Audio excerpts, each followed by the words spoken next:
আমরা এক অদ্ভুত মরীচিকার পেছনে ছুটছি, এই দুনিয়া, সম্পদ আর ক্যারিয়ার। আমরা ভাবি এই জীবনটাই হয়তো সব, এখানেই আমাদের চিরকাল থাকতে হবে। কিন্তু দিন শেষে এত মানুষের ভিড়েও আমাদের ভেতরটা কেমন যেন শূন্য লাগে, তাই না? সময় ফুরিয়ে যাচ্ছে, ক্যালেন্ডারের পাতা বদলাচ্ছে, আর আমাদের বয়স কমছে। কখনো কি আয়নার সামনে দাঁড়িয়ে নিজেকে প্রশ্ন করেছেন, আমি আসলে কার জন্য বাঁচছি? আপনার এই শূন্যতা দূর করার একটাই উপায়, আর তা হলো আপনার রবের দিকে ফিরে আসা। যখন মুয়াজ্জিনের কণ্ঠে আজান ভেসে আসে, সেটা শুধু শব্দ নয়, রবের ডাক।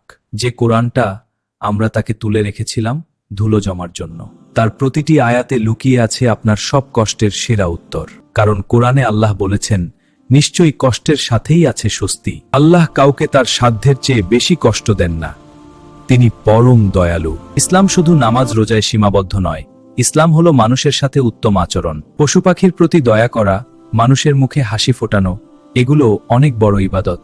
পরিবারের সাথে ভালো ব্যবহার করুন, কারণ আপনার চরিত্রই আপনার আসল পরিচয়। ঘুমানোর আগে সবাইকে ক্ষমা করে দিন, দেখবেন হৃদয়টা কতটা হালকা লাগে। কারণ কে জানে, হয়তো আজকের ঘুমই হতে পারে আমাদের জীবনের শেষ ঘুম।